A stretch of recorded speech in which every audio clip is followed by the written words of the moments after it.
বিক্রি বাড়ানোর জন্য দুটা কৌশল। নাম্বার 1, পুরনো ক্রেতার কাছে বেশি বেচো, নতুন ক্রেতা তৈরি করো। পুরনো ক্রেতার কাছে বেশি বেচো ব্যাপারটা একটু ব্যাখ্যা করে বলি।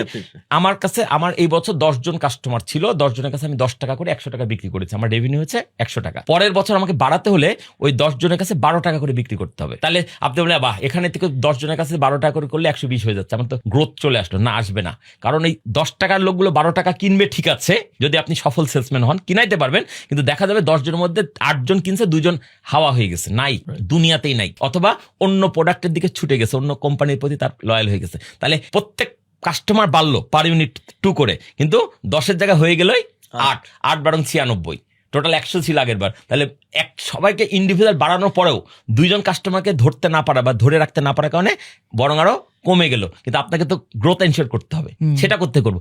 তখনই আসছে নতুন কাস্টমার ধরো, মানে পুরোনো কাস্টমার কিছু থাকবে, কিছু চলে যাবে, যারা থাকবে তাদেরকে বাড়ায় বিক্রি করলে আপনার ওইটা সমান সমান হবে, 100 হবে, 196 হবে, 198 হবে, 100 102 হবে। Got the message? কিন্তু আপনি যদি গ্রোথ চান, you have to search new customer.